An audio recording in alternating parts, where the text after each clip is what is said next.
De la CUP té la paraula el diputat David Fernández. Gràcies, president, i gràcies, Rosa i Núria i companys de TV3 i Catalunya Ràdio que ens acompanyeu. Dues prèvies només, ja que ha sortit un parell de reflexions genèriques i generals sobre estructures d'estat. Tornarem a expressar la nostra posició. La televisió pública és una estructura d'estat, com ho són la sanitat pública o l'ensenyament públic. L'estat pot ser l'estat espanyol, pot ser el futur estat català, pot ser una república, però és una estructura d'estat en aquest sentit, en la mesura que presta un servei públic. I respecte a l'absència de pressupost, aquest grup insisteix en que sí que hi ha pressupost i que s'ha aplicat, o sigui, no tenim pressupost, però sí que tenim les retallades del pressupost, que no deixa de ser paradoxal i també un frau en termes democràtics.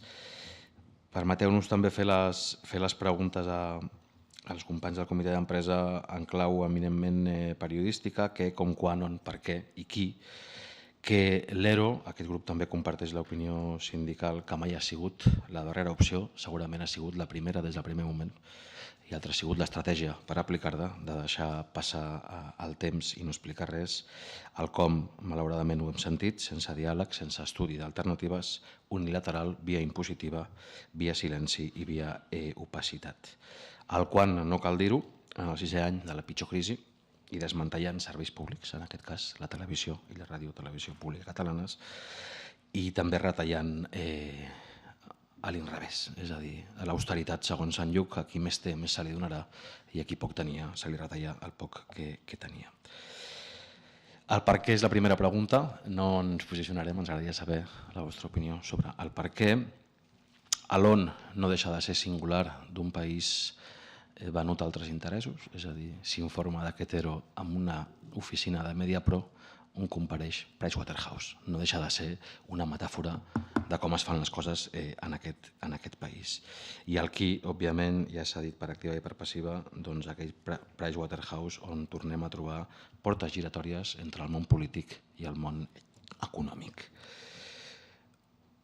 Malauradament, TV3 no és una excepció, ni Catalunya Ràdio, i per tant concorren elements de caràcter general de país, fer pagar la crisi a qui no l'ha provocada. Un altre cop ens trobem davant les èlits extractives, aquest Pricewaterhouse, on trobem persones i personatges com Joaquim Triadú, per ser encarregat del sector públic o privat, o Deloitte en l'àmbit on un dels protagonistes és el senyor Madí, i persones que fan càlculs de futur, nous nínxols de mercat i, com s'ha dit en la intervenció del senyor Cañas, aquesta doctrina del xoc que aprofita la crisi per fer negoci. Tecnocràcia, governs a l'ombra, i per tant la posició de la CUP, alternativa d'esquerres, és clara, és doble. És la sol·licitud de la retirada immediata de l'ERO, per forma, per fons, per ètica, fins i tot per estètica. Què hem de fer per aconseguir això? I aquesta és la primera pregunta i la que més ens interessa, i òbviament després a nosaltres no ens fa cap por, al contrari, ens sembla prou necessari, interessant i imprescindible estudiar un model de segle XXI de ràdio i televisió pública, un model que també abandoni el clientelisme polític que per les èlits ha definit també el model. Si la informació privada està en mans del diner privat, massa sovint la informació pública està teledirigida o controlada pels polítics de torns, però en tot cas la retirada immediata de l'ERO. Procedimentalment perquè és una presa de pèl als treballadors i treballadores, laboralment perquè és un frau amb caràcter de nyap, i socialment perquè és la vergonya de seguir aplicant tisores.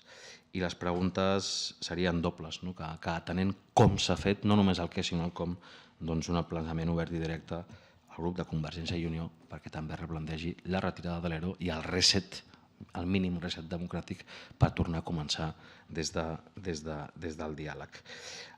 A nosaltres, en la lògica de carrer, ens passa el mateix que amb l'especulació immobiliària, que si tenim dipositades les confiances no és en la classe política, és en la plataforma d'afectats per la hipoteca, i per salvar la ràdio i televisió pública catalanes tenim dipositades les esperances amb els treballadors i treballadores de TV3, més que en l'actual direcció que l'està trinxant. Per tant, la pregunta és què fem col·lectivament per revertir-ho, com a àmbit sindical, com a àmbit també polític, com a àmbit sobretot també social. I finalment, i malauradament, com s'està d'aniversari,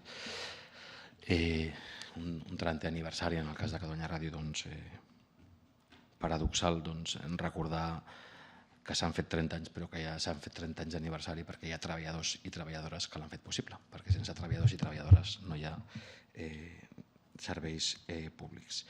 I aquesta era la nostra reflexió, amb una reflexió final que algun dia també s'haurà de posar blanc sobre negre qui és Pricewaterhouse i qui és Deloitte, perquè a nosaltres ens sorprèn escoltar i llegir comunicats sindicals que diuen que els judicis laborals amb treballadors de TV3 o de Catalunya Ràdio, doncs compareix Pricewaterhouse a defensar els interessos de TV3.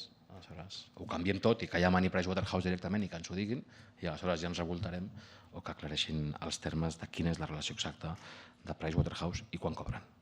Gràcies. Gràcies, diputat, per